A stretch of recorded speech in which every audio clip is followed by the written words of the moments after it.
Hello friends, welcome to me కథల సంపుటి.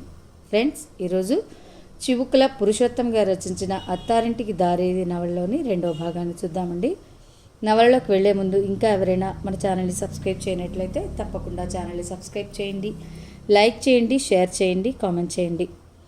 ఆసక్తి ఉన్న మీ స్నేహితులకు, బంధువర్గానికి మన ఛానల్ని షేర్ చేసి ఛానల్ వారి చేత కూడా సబ్స్క్రైబ్ చేయించి నన్ను, నా ఛానల్ని ప్రోత్సహిస్తూ వస్తారని కోరుకుంటున్నాను. ఇక నవలలోకి వెళ్ళిపోదామా. మరి చదువుతున్నది శాంతినారాయణ.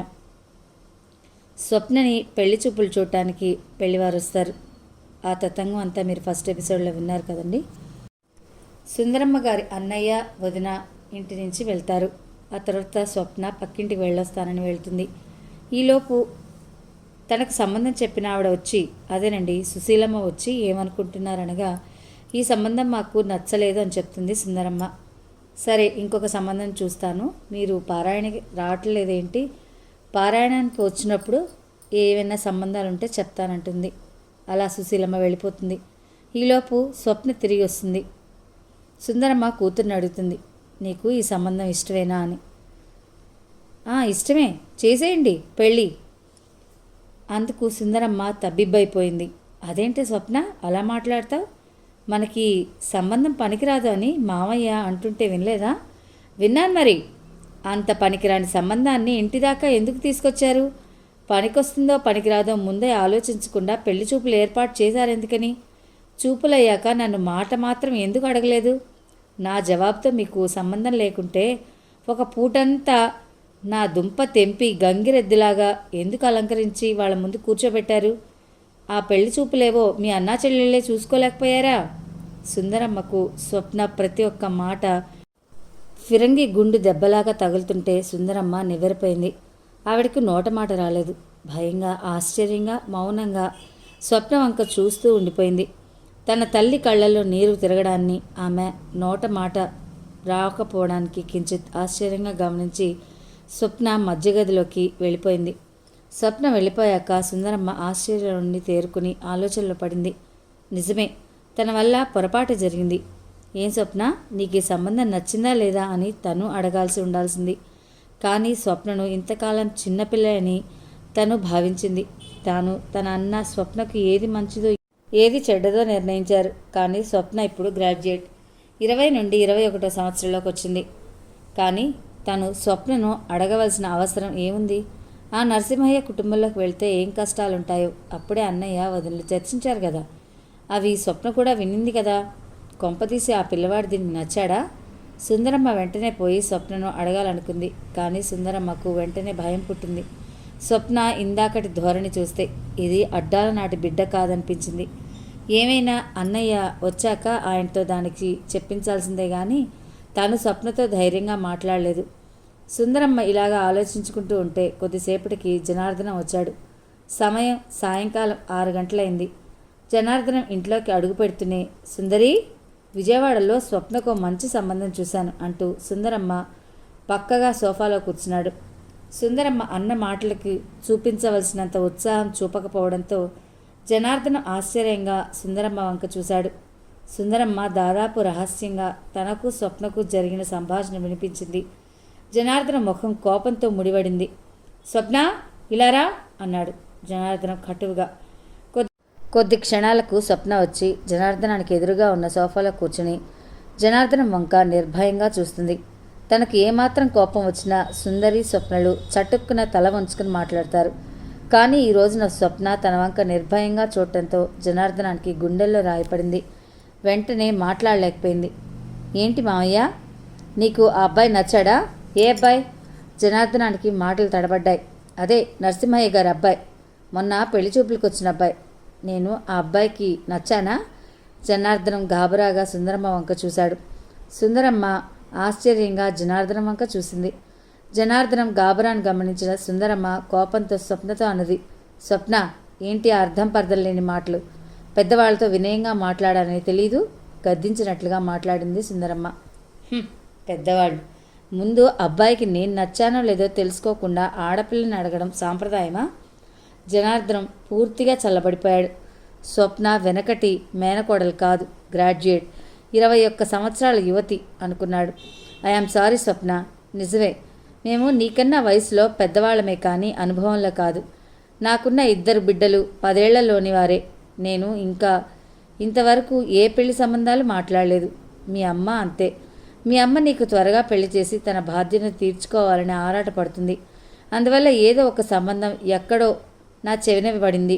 నేను ముందు వెనకలు చూడకుండా వాళ్లను నేరుగా పెళ్లి చూపులకు ఆహ్వానించాను. ఆ తర్వాత నాకు కొన్ని విషయాలు తెలిసాయి. పెళ్లి చూపులప్పుడు మరికొన్ని విషయాలు తెలిసాయి. అందువల్ల సంబంధం మనకు పనికిరాదు అనుకున్నాం. సరే, నీ అభిప్రాయం ఏమిటి? ఇప్పుడు అడుగుతున్నాను, చెప్పు. స్వప్న మౌనంగా తలదించుకుంది. ఈ సంబంధంపై వివరాలు తెలిసాక ఇది మనకు వద్దు అనుకున్నాం. మరి ఈ విషయంలో నీ అభిప్రాయం కూడా చెప్పు. స్వప్న మౌనంగా ఉంది. పోనీ నీవు ఎవరినైనా ప్రేమించావా? బెరుకుగా అడిగాడు జనార్దనం. స్వప్న చివాలన తల ఎత్తి జనార్దనాన్ని చూసి అలాంటిదేం లేదు అన్నది. పోనీ ఎవరినైనా ప్రేమించి పెళ్లి చేసుకుందాం అనుకుంటున్నావా? స్వప్న మౌనంగా తలదించుకుని వెనకటి పెంకితనం ఆమెలోని మాయమైపోయింది. స్వప్న, ఏ సంగతి తేల్చి చెప్పాలి, కొంచెం కఠినంగా అన్నాడు జనార్దనం. మీ ఇష్టం అన్నాను కదా, రహస్యంగా అన్నట్లు అన్నది స్వప్న. మా ఇష్టానికి వదిలేసిన దానివైతే అమ్మతో ఎందుకు పేచి పెట్టుకున్నావు? మా ఇష్టం ఏదో పెళ్లి చూపులు అయిపోగానే చెప్పాం కదా. నీ ఇష్టం మా ఇష్టానికి వ్యతిరేకంగా ఉంటే అప్పుడు ఎందుకు చెప్పలేదు? ఇప్పుడు నేను వేరే సంబంధాలు చూస్తుంటే ఇలా అడ్డు తిరుగుతావా? స్వప్న మెల్లగా లేచింది, వెళ్ళిపోతున్నట్లుగా. ఆగు, కఠోరంగా అన్నాడు జనార్దనం. స్వప్న తల వంచుకుని స్థాణువులా నిలబడింది. స్వప్న, నీవు వ్యక్త విచరణ గలదానివి. నీ పెళ్ళి చెయ్యాలన్నా నేను ఉబలాట పడుతున్నాను. అది కూడా లేదు. మీ అమ్మ పోరు భరించలేక అడ్డమైన వాళ్ళ చుట్టూ తిరగాల్సి వస్తుంది. నా 2 బిడ్డలు మగపిల్లలే. నాకు ఎవరిని దేవరించాల్సిన పనిలేదు. చనిపోయిన మీ తండ్రి గారు నాకు చదువు చెప్పించి ప్రయోజకుడిని చేశారు గనక నీ మీద నాకు బాధ్యత ఉందనుకుంటున్నాను. నేనేం పెద్ద అనుభవజ్ఞుని కాదు అన్నీ నీకు చెప్పడం లేదు. ఏమైనా నీకంటే పెద్దవాణ్ణి, మీ అమ్మకంటే పెద్దవాణ్ణి, బయటి ప్రపంచంతో పరిచయం ఉన్నవాణ్ణి. నా పెద్దరికం మీకు అవసరం లేకుంటే స్పష్టంగా చెప్పొచ్చు. మీ మీద పెద్దరికం చలాయించాలన్న తాపత్రయం నాకు లేదు. తర్వాత మీ ఇష్టం. జనార్దనం మాటలు పూర్తి కాగానే స్వప్న మెల్లగా అక్కడి నుండి లేచి వెళ్ళిపోయింది. అన్నయ్య, జాలిగా కళ్ళలో నీళ్ళు తిరగ్గా అన్నది సుందరమ్మ. తమాషాకులే అన్నట్లు జనార్దనం సైగ చేయడం చూసి సుందరమ్మ ధైర్యం తెచ్చుకుంది. అన్నయ్య, మరి విజయవాడ సంబంధం సంగతి ఏమిటి? ఆ సంగతి తర్వాత చెప్తాను. ముందు నరసింహయ్య కుమారుడి సంబంధాన్ని గురించి అమ్మ కూతుళ్ళిద్దరు తేల్చుకోండి. ఈ సంబంధం పూర్తిగా వదులుకున్నామని అమ్మ కూతుళ్ళిద్దరు చెప్పందే నేను ఏ విషయంలోనూ వేలుపెట్టను. మీ ఇంటికి మీరే పెద్దలు. బావగారి మీద ఉన్న నాకున్న కృతజ్ఞత వల్ల ఈ ఇంటి విషయాలు పట్టించుకోవాల్సి వచ్చింది. నా పెద్దరికం ఏమీ లేదు. నేను ఈ ఇంటికి సేవకుని మాత్రమే. నిర్ణయాలు మీరే చేసుకోండి. మీ నిర్ణయాలు ఇవి అని చెప్పండి. చెప్పిన పని చేసి పెడతాను బిగ్గరగా అన్నాడు జనార్దనం, లోపలి గదిలో ఉన్న స్వప్నకు వినపడాలని. అన్నయ్య, మళ్ళీ దీనంగా అన్నది సుందరమ్మ. నిశ్శబ్దంగా నవ్వుతూ సుందరమ్మ వంక చూసి జనార్దనం వెళ్ళిపోయాడు. స్వప్న మధ్య గదిలో మంచం మీద పడుకుని దుప్పటి కప్పుకుంది. జనార్దనాన్ని పంపించి సుందరమ్మ వాకిటి తలుపు వేసి మధ్య గదిలోకి వచ్చి స్వప్నను 2 క్షణాల పాటు గమనించి మౌనంగా వంటింట్లోకి వెళ్ళి పనిలో పడిపోయింది. స్వప్న కళ్ళు మూసుకుని పడుకుందే గాని ఆమె మనసంతా అల్లకల్లోలంగా ఉంది. ఆలోచనలు తేలిపోతూ ఉన్నాయి. మోహన్ను పెళ్లి చూపుల్లో చూసినప్పుడు తనకు సిగ్గు తప్ప మరేమీ అనిపించలేదు. ఆ విషయం తను ఆలోచించుకునే సమయం కూడా లేకుండానే మామయ్య ఈ సంబంధం మనకు పనికిరాదని అనగానే కాబోలు అనుకుంది. ఆయన ఎన్ని సంబంధాలు చూడాలో సరైన సంబంధం రావడానికి అని సరిపెట్టుకుంది. ఈరోజు సుశీలమ్మ తనను బజార్లో కలిసి శివాలయం దాకా రమ్మంది. సరేనని ఆవిడ వెంటపోతే నరసింహయ్య గారి కుమారుడు మోహన్ సంబంధం ఏం నిర్ణయించుకున్నారని అడిగింది సుశీలమ్మ. ఈ సంబంధం వద్దనుకున్నారు మా అమ్మ మామయ్య అని చెప్పింది తను. అరేరే, అలాగా? మరి నువ్వేమనుకుంటున్నావు అని తనను నిలదీసి అడిగింది సుశీలమ్మ. తను సమాధానం చెప్పక దాటవేసింది. పాపం మోహన్, మన సంబంధం అంటే చాలా ఇష్టం చూపుతున్నారు. ఆ అమ్మాయి నాకు చాలా బాగా నచ్చింది అన్నాడమ్మా అన్నది సుశీలమ్మ. నిజంగానా? ఆశ్చర్యంగా అడిగింది తను. అవునమ్మా, పచ్చి నిజం. మీ అమ్మ కూడా మొదట్లో సంబంధం సంగతిని విని చాలా నచ్చిందమ్మా. ఈ సంబంధం కుదిరితే ఏడుకొండలవాడి గుడికి వస్తానని కూడా మొక్కుకుంది. తీరా సంబంధం బాగాలేదంట్రీ. మావయ్యకు ఈ సంబంధం నచ్చలేదన్నది తను. ఎందుకట?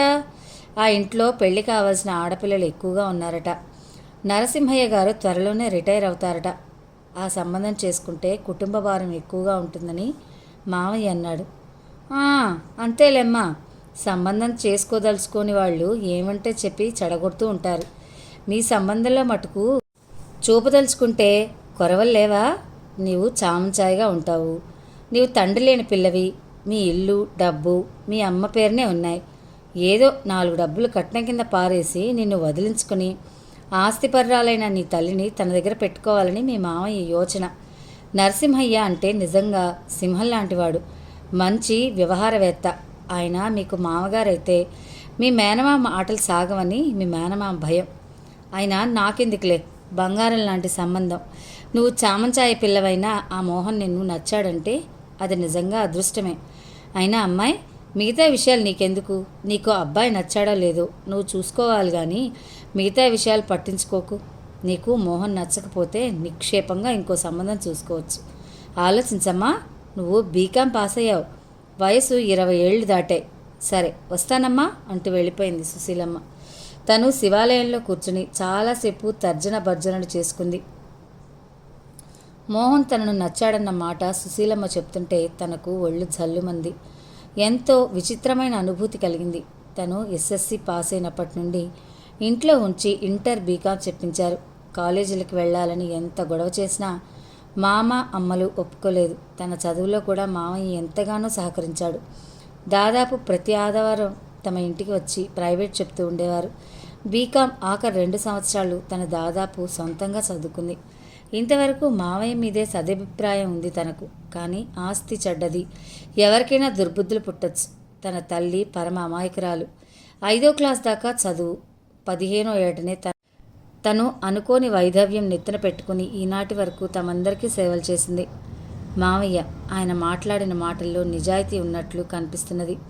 బహుశా ఆయన మోసగాడు కాకపోవచ్చును. అయితే పెళ్లి చూపుల దాకా తెచ్చిన సంబంధం అందరికంటే ముందు ఎందుకు క్యాన్సిల్ చేశాడు? అమ్మ చెప్పగానే అనాలోచితంగా వాళ్ళ దగ్గరికి వెళ్ళి పెళ్లి చూపులకు రమ్మని ఆహ్వానించాడు. అంతే అనాలోచితంగా క్యాన్సిల్ చేశాడా? వాళ్ళింట్లో 4 ఆడపిల్లలు ఉంటే ఆ కుటుంబం మీద జాలి చూపించడం పోయి వాళ్ళని వెలివేసినట్లు చూడడం భావ్యమా? తన తండ్రి తన పుట్టగానే చనిపోకుండా ఉంటే తమ ఇంట్లో కూడా ఆ కాలం భావాల చొప్పున మరో 2 చెల్లెళ్ళో తమ్ముళ్ళో ఉండకపోదురా? ఏమైనా ఈ మోహన్ గారి సంబంధం క్యాన్సిల్ చేయడం మావయ్య అనాలోచితమైన పని. ఈ రోజున అమ్మ మావయ్య నీకు ఆ అబ్బాయి నచ్చాడా అని అడిగారు. తను ఏ మాట చెప్పక తప్పించుకుంది. రేపు అదే ప్రశ్న వేస్తే ఏం సమాధానం చెప్పాలి? ఎటూ చెప్పకూడదు. మావయ్య ఇంకేంటో కొత్త సంబంధం చూస్తున్నట్ట. దాని సంగతి చూడడం మంచిదేనేమో. ఏమైనా మోహన్ గారు తనను నచ్చాడు. తనను పెళ్ళాడే అదృష్టం అతనికి ఉందో లేదో. ఏం స్వప్న, ఏం తెలుసుకున్నావు? నేను తేల్చేది మావయ్య అన్నీ తేల్చేశావుగా నువ్వు. స్వప్న మాటలకు విన్న జనార్దనం కంగు తిన్నాడు. స్వప్న మాటలు ఈ పెళ్లి సంబంధం చూసినప్పటి నుండి చిత్ర విచిత్రంగా ఉన్నాయి అనుకున్నాడు. ఏంటి ఈ పిల్ల ధోరణి? తన మీద పూర్తిగా భారం వేయదు, అట్లా అని తాను స్వతంత్రించదు. అమ్మాయి స్వప్న, ఇది నీ పెళ్లి విషయం. మనమందరం ఒక మాట మీద నిలబడి అవతల వాళ్ళతో వ్యవహరించడం వల్ల మనకు చాలా మేలు జరుగుతుంది. పోయినసారి నీ పెళ్లి చూపుల అనంతరం నీతో సంప్రదించి నేను నరసింహయ్య కొడుకు సంబంధం క్యాన్సిల్ చేయవలసింది. అయితే నీకు స్వతంత్ర భావాలున్నాయని, అవి మా భావాలకు వ్యతిరేకంగా ఉండొచ్చు అన్న పాయింట్ నాకు మొన్ననే తెలిసింది. కాబట్టి నేను చెప్పేది ఏంటంటే, ఏ విషయంలో కూడా నా మీద నువ్వు అసంతృప్తి పడకూడదు. నీ ఇష్ట ప్రకారమే అన్నీ జరిపిస్తాం. నీవు ఆడపిల్లవు కాబట్టి ఈ ఇంటికి నేను మగదిక్కును కాబట్టి సంబంధాలను తెచ్చే బాధ్యత నాది. ఆ సంబంధాల మీద అంతిమ నిర్ణయం నీది. ఏమంటావు? అడిగాడు జనార్దనం. అన్నయ్య, దాన్ని అడిగేదేంట్రా, అది చిన్నపిల్ల అని సుందరమ్మ చెప్తుంటే జనార్దనం సుందరమ్మను కటువుగా మందలిస్తూ అన్నాడు. సుందరి, నువ్వు ఆపు. స్వప్న, మీ అమ్మ 5వ క్లాస్ వరకే చదువుకుంది. ప్రపంచ జ్ఞానం శూన్యం. ఇక నేను ప్రపంచంలో తిరిగేవాడిని. అయినా వయసొచ్చిన ఆడపిల్ల, తండ్రి మనస్తత్వం నాకు తెలియదు. కాబట్టి నీ పెళ్లి విషయంలో మా పెద్దరికం ప్రసక్తి లేదు. మామయ్య, నీకు నా మీద చాలా కోపం వచ్చినట్లుంది అన్నది స్వప్న చిన్నబుచ్చుకున్నట్లు. లేదు స్వప్న, లేదు. సరే, ఇంతకీ నరసింహయ్య కొడుకు నీకు నచ్చాడా లేదా? తేల్చి చెప్పు. అతడికి నేను నచ్చానట. నచ్చాడని తెలిసింది. నచ్చకేం చేస్తాడు? మీ దగ్గర బాగా మూట ఉందని గ్రహించారు. అన్నయ్య, నీకు ఆ సంబంధం నచ్చకుంటే ఇంకా ఆ విషయం చర్చలేందుకు? ఇంకా ఏవో కొత్త సంబంధాలు చూస్తున్నానని చెప్పావు కదా. ఉన్నాయి, 2 సంబంధాలున్నాయి. ఒకటి విజయవాడలో, ఒకటి గుంటూరులో.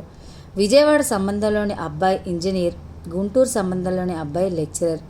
కట్నం 2 లక్షల పైన. ఏమి స్వప్న, ఆ సంబంధాలు చూడమంటావా అని సుందరమ్మ అడిగింది స్వప్నను. చూడండి అంటూ స్వప్న అక్కడి నుండి లేచి వెళ్ళిపోయింది. స్వప్న తమ పక్కన పోర్షన్లో అద్దెకున్న వాళ్ళ ఇంట్లోకి వెళ్ళడం చూశాడు జనార్దనం. అన్నయ్య, విజయవాడ సంబంధం బాగున్నట్లుంది. రెండింటిని గురించి విచారించాను అన్నయ్య. అలాగే విచారిస్తాను. సుందరి, ఎన్నడూ లేదు. నాకెందుకో స్వప్నం చూస్తే భయం పుడుతున్నదే. భయమా? ఎందుకు? ఆశ్చర్యంగా అంది సుందరమ్మ. కారణాలు వివరంగా చెప్పాలంటే తోచడం లేదు. ఏమైనా స్వప్నకు దృఢమైన స్వంత అభిప్రాయాలున్నాయి. కొంపతీసి ఇది ఎవరినైనా ప్రేమించలేదు కదా. ప్రేమ, దాని ముఖం అలాంటిదేమీ లేదురా. ఏమైనా ఈ సంగతి గురించి దాన్ని అడుగు. సరే, అడుగుతాను. మరి ఈ 2 సంబంధాలు చూసి రావడానికి ఎప్పుడు వెళ్తున్నావు? ఓ 4 రోజులు సెలవు పెట్టి 2 రోజులు విజయవాడలో, 2 రోజుల పాటు గుంటూరులోనూ ఉండి అక్కడ నాకు తెలిసిన వాళ్ళని విచారించి ఆ సంబంధాలు మంచివని తోస్తే వాళ్ళతో వెళ్ళి మాట్లాడతాను. కట్నం 1,00,000 అడుగుతారని తెలిసింది. ఇంకా లాంఛనాలు వగేరాల కింద ఓ 50,000 అవుతాయి. అట్లాగే కానీ అన్నయ్య, ఆ 1,00,000 రూపాయల బ్యాంక్ డిపాజిట్ కట్నం కింద ఇచ్చేద్దాం. పెళ్లి ఖర్చులకు కొంత బంగారం అమ్ముదాం. డబ్బు బంగారం అంతా దానికి ముట్టాలనే నిర్ణయించుకున్నాను. ఇకపోతే నాకు ఈ ఇల్లు ఉంటుంది. పక్క పోర్షన్ బాడుగతో నా జీవితం వెళ్ళిపోతుంది అంటూ కొంచెంసేపు ఆలోచనలో పడి, సరేనమ్మాయి, ముందు ఆ స్వప్న సంగతి రూఢీగా తెలుసుకో. సరే అన్నయ్య, అడుగుతాను. కానీ అలాంటి ప్రేమ గీమ ఏమీ లేదని నేను రూఢీగా చెప్పగలను. అయినా అడిగి చూడు అంటూ జనార్దనం వెళ్ళిపోయాడు. సుందరమ్మ విచారంగా ఆలోచించుకుంటుంది. సుందరమ్మ అన్నయ్య స్వప్నం చూస్తే భయం పుడుతున్నదే అన్న మాట నిజానికి తను అనవలసింది అనుకుంది. ఈ పెళ్లి ప్రయత్నాలు మొదలెప్పటినండి స్వప్న విసురును కనబరుస్తోంది. ఇది ఆఖరికి ఎంతటి సమస్య అయిపోతుందోనని సుందరమ్మలో ఆదుర్దా పుట్టింది. సామాన్యంగా పెళ్ళీడు ఆడపిల్లలు తమకు పెళ్ళంటే ఏమీ తొందర లేనట్లుగా మాట్లాడతారు. స్వప్న ధోరణి చూస్తే అలా కనబడలేదు. స్వప్న ఇన్నాళ్ళు బుద్ధిగా తను చెప్పినట్లు, మామయ్య చెప్పినట్లు వింది. కానీ పెళ్లి విషయాల్లో సొంత అభిప్రాయాలున్నట్టు అనిపిస్తోంది. ఈ అభిప్రాయాలను ధైర్యంగా బయట పెట్టలేకపోతున్నదా? మామయ్య వెళ్ళిపోయాడా అనుకుంటూ వచ్చింది స్వప్న. వెళ్ళాడు. ఇంతకుముందే. ఏమంటున్నాడు మామయ్య? కుతూహలంగా అంది స్వప్న. మామయ్య నిన్న విషయం అడగమన్నాడు. ఏంటది? సుందరమ్మ 2-3 క్షణాల పాటు సమాధానం చెప్పడానికి ఉక్కిరిబిక్కిరైంది. నీవు ఎవరినైనా ప్రేమించావా అని అడగమన్నాడు. సిగ్గుపడుతూ అన్నది సుందరమ్మ. పక్కున నవ్వింది స్వప్న. చెప్పమంటావా అమ్మా? చెప్పు. గుండె గుబగుబలాడుతుంది సుందరమ్మకి. నేనెవ్వరినీ ప్రేమించలేదు. అమ్మయ్యా అనుకుంది సుందరమ్మ మనసులో. అమ్మా, ఎవరినైనా ప్రేమించమంటావా? గాబరాగా చూసింది సుందరమ్మ స్వప్నను. పకపకామని నవ్వింది స్వప్న. ఆపవే, పరాచికాలు కాదమ్మా, నిజం. నీవు నాకు హాయిగా ప్రేమించి పెళ్లి చేసుకోపో అమ్మా అని నాకు స్వతంత్రం ఇచ్చినా దానిని ఉపయోగించుకోలేను. సుందరమ్మ ఆశ్చర్యంగా, భయంగా స్వప్న వంక చూసింది. దానిని చూస్తే తనకు భయం కలుగుతోంది. ప్రేమ, పెళ్ళి అన్న విషయాలను సొంత కూతురితో కూడా చర్చించడానికి సుందరమ్మకు భయం కలుగుతోంది. అమ్మా, నీకు ఒక విషయం చెప్తాను. ఇన్నాళ్ళు నన్ను కష్టపడి పెంచావు, పెద్దదాన్ని చేశావు, ప్రయోజకురాల్ని చేశావు. త్వరగా నా వివాహం చేసి తరిమేయాలని చూస్తున్నావు. ఎందుకమ్మా అంత తొందర? స్వప్న, నీకు 21 సంవత్సరాల వయసుంది. మా కాలంలో ఆడపిల్లలకు 13 నుండి 16 ఏళ్ల వయసులోనే తల్లిదండ్రులు పెళ్లి చేసేయాలనే ఆలోచనలో ఉండి గజగజలాడిపోయేవారు. 16 ఏళ్ళ వయసు వచ్చినా ఇంకా పిల్ల పెద్ద మనిషి కాలేదే అని బుకాయించేవాళ్ళు. మా కాలంలో అప్పటికే 5-6 వేల రూపాయల వరకట్నం ఉండేది. ఆ మాత్రం కూడా ఇవ్వలేని మా వాళ్ళు 2వ పెళ్లికి సంబంధం అయిన మీ నాన్నగారికి ఇచ్చి చేశారు. వారు నన్ను దయతో కట్నం లేకుండా ఇంటికి తెచ్చుకున్నారు. మీ మావయ్యకు విద్యాబుద్ధులు నేర్పించారు. సరే, మా కాలం పోయింది. నీకు 21 సంవత్సరాల వయసు వచ్చింది. ఇకనైనా తొందరగా నీకు వివాహం చేయకపోతే పొరపాట్లు చేస్తున్నానంటావా? సుందరమ్మ తలదించుకుంది. ఇటువంటి చర్చలు చేయడం సుందరమ్మకు అలవాట్లేదు. అమ్మా, నాకు పొరపాట్లు చేసే వయసు దాటిపోయిందమ్మా. ఆశ్చర్యంగా తల ఎత్తి సుందరమ్మ స్వప్న వంక చూసింది. అవునమ్మా, నేను ఇంటర్ చదివే రోజుల్లో బజారు కూరగాయలకు వెళ్తుంటే జులపాల జుట్టు పెంచుకున్న ప్రతి యువకుడు దేవేంద్రుడిలా కనిపించేవాడు. తప్పటడుగు పడితే ఆనాడే పడి ఉండాల్సింది. ఇక పడదు. ఇప్పుడు రోడ్ల మీద తిరుగుతూ అమ్మాయిలను హెచ్చరించే అబ్బాయిల సంగతులు నాకు తెలుసు. వీళ్ళంతా బిఏలు ఎంఏలు చేసి ఆ తర్వాత నిరుద్యోగ పర్వంలో కొన్నాళ్ళు తిరిగి రైలు కింద తలపెట్టే బాపతు, లేకుంటే వడ్ల ధర పెరగాలనో బియ్యం ధర తగ్గాలనో ఉద్యమాల్లో పాల్గొని జైళ్లల్లో పడ్డమో అర్ధాయుషు చావడమో వీళ్ళ ముఖాన్ని రాసింది. సుందరమ్మ ఆశ్చర్యంగా స్వప్నం వంక చూస్తుంది. అమ్మా, మీరు చూసే పెళ్లి సంబంధాలు యువకుల సంగతి చెప్తాను విను. వీళ్ళు 25-30 ఏళ్ల దాకా తల్లిదండ్రులను చదువులని పీక్కు తింటారు. ఆ తర్వాత కట్న కానకులని అత్తమామ పెళ్ళాలను పీక్కు తింటారు. ఏదో ఓ బోడి ఉద్యోగం దొరకపుచ్చుకుని ఆ తర్వాత లంచాలతో దేశాన్ని కొనుక్కుని తింటారు. ఇటువంటి వాళ్ళంటే నాకు అసహ్యం. వరకట్నం ఇచ్చి పెళ్లి చేసుకోవాలంటే నాకు అసహ్యంగా ఉంది. అట్లా అంటే ఎట్లా అమ్మా? కాలానుగుణం మనం పోవాలి కదా. అవుననుకో. అమ్మా, నాకు ఓ రెండో పెళ్లి సంబంధం చూడరాదు? నవ్వుతూ అడిగింది స్వప్న. చిచి స్వప్న, నీకేదో దయ్యం పట్టింది. నీకేం కర్మే రెండో పెళ్లివాడిని చేసుకోవడానికి? రెండో పెళ్లివాడైతే జీవితంలో స్థిరపడి ఉంటాడు, కట్నం అడగడు. అమ్మా, ఈ పిచ్చి మాటలు నాతో అంటే అన్నావు కానీ ఇంకెవరితో అనకు. మనం అదృష్టవంతులం. కాలమానం ప్రకారం కట్నం ఇవ్వాలి. లేనిపోలే ఆలోచనలు పెట్టుకో. నీకు నచ్చిన సంబంధాన్ని మాకు చెప్పు, నీ పెళ్లి చేస్తాం. హాయిగా ఒక ఇంటి దానివే మాకు ఆనందాన్ని కలిగించు. అలాగేనమ్మా, తప్పేటట్టు లేదు. కానీ నీవు హడావిడి పడి నన్ను హడావిడి పెట్టకు. పెళ్ళి ఎప్పుడో ఒకప్పుడు అవుతుంది. అయినా అమ్మా, ఇవి వెనకటి రోజులు కావు. పెళ్లి చేసుకోవడం, ఒకరినో ఇద్దరిని 3-4 ఏళ్లలో కనడం, ఆ తర్వాత ఆపరేషన్లు, అసహజమైన బ్రతుకులను ఆ ఒకరో ఇద్దరినో ఎప్పుడైనా కనొచ్చు. త్వరపడి ఆశకి పోయి పెళ్ళాడితే ఎన్నో చిక్కులు. స్వప్న, మరి అప్పుడు మీ మామయ్య నరసింహయ్య సంబంధం మనకు పనికిరాదని క్యాన్సిల్ చేస్తే నువ్వు మామయ్యతో గుర్రుగా మాట్లాడావు కదా. మామయ్య నన్ను ఒక మనిషిగా చూసి నాతో విషయం చెప్పలేదు. అందువల్లే కొద్దిగా కోపం వచ్చింది. స్వప్న వంక చిత్రంగా చూస్తూ ఉండిపోయింది సుందరమ్మ. జనార్దనం 3 రోజులు సెలవు పెట్టి గుంటూరు వెళ్ళి లెక్చరర్ సంబంధాన్ని చూసొచ్చాడు. గుంటూరు నుండి రాగానే సుందరమ్మ ఇంటికి వచ్చి గుంటూరు సంబంధం వివరాలు చెప్తుంటే స్వప్న లోపల ఇంట్లోనంటూ కూర్చుని విన్నది. అన్నయ్య, ఈ గుంటూరు సంబంధంలో అబ్బాయి ఎలా ఉన్నాడు అని అడిగింది ఆత్రంగా. అబ్బాయి పేరు నాగరాజు, అతడి తండ్రి పేరు రామశర్మ, తల్లి కాంతమ్మ.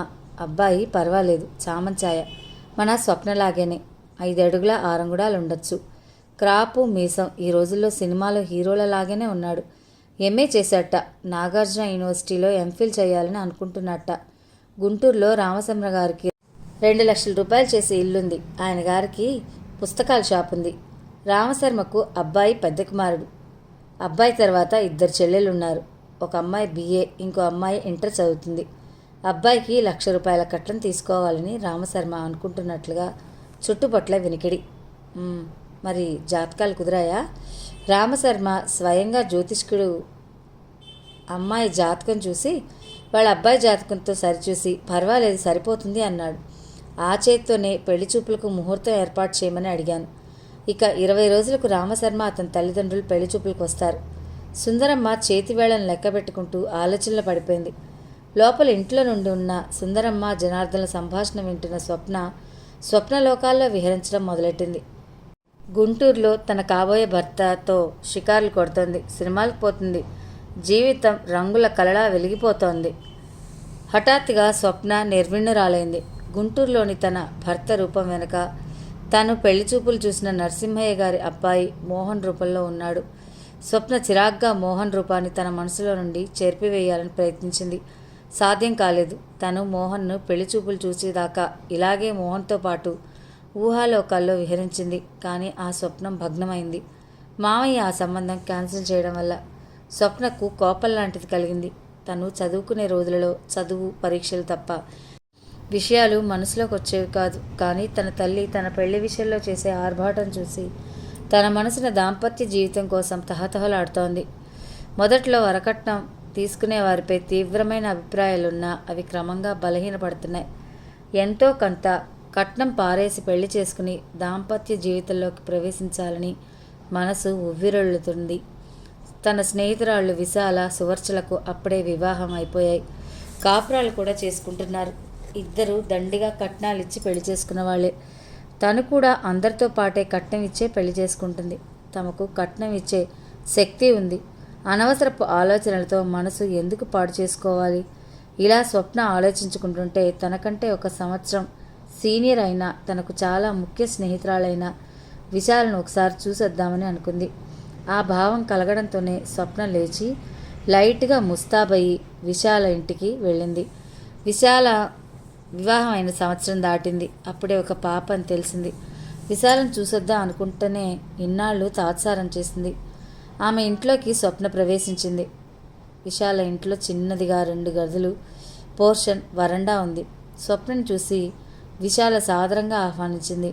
స్వప్న ముందు గదిలోకి ప్రవేశిస్తూనే మంచం మీద పడుకుని నిద్రపోతున్న నెలల పాపను ముచ్చటగా చూసింది. పాపకు ఏం పేరు పెట్టావు? అడిగింది స్వప్న. దీప్తి. బాగుంది.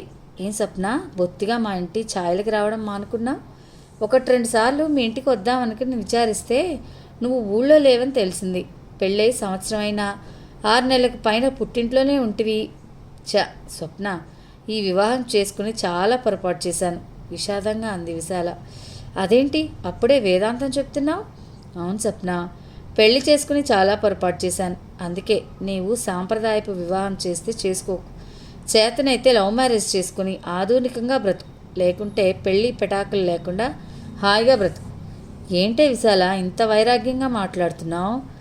నీకేం తక్కువ? హాయిగా 1500 సంపాదించే భర్త, బంగారం లాంటి పాపాయ్, భవిష్యత్ అంతా ముందే ఉంది. అనవసరంగా లేనిపోని ఆలోచించుకుని బాధపడుతున్నావు. నీకు అత్త ఆడబిడ్డలు ఆరడి కూడా లేదాయే? లేకెందుకు పోయింది? ఎదురుగా లేదన్న మాటే కానీ మా అత్తగారు ఆర్డినెన్స్లు పంపుతూ ఉంటుంది. వాటిని చచ్చినట్లు అమలు చేయాలి. అంతేనా? అంతేనా అని సులువుగా అనేసావు. అవి ఎంత బాధాకరంగా ఉంటాయో తెలుసా? అసలు 1 సంవత్సరం కింద నాకు ఈ జ్ఞానం ఉంటే ఈ పెళ్లి చేసుకోకుండా హాయిగా ఉండిపోదును. హాయిగా ఎంఏ చదువుకుందును. ఏంటే నీ గోల? మీ వారు సరిగ్గా చూడడం లేదా? ఏం చూడడంలే, ఆ గ్రంథం చాలా ఉంది, తర్వాత చెప్తాను. మరి నువ్వు భోజనం చేసి వచ్చావా? సాయంకాలం దాకా ఉండరాదు? పక్కింట్లో నాకు మంచి ఫ్రెండ్ దేవసేన అనే ఆమె ఉంది. ఆమెను పరిచయం చేస్తాను. అలాగేలే. ఇంతకు మీ వారిని గురించి చెప్పు. ఏముంది, అందరిలాగే. అయితే ఆయన గారు నన్ను బాగానే చూసుకుంటున్నారు.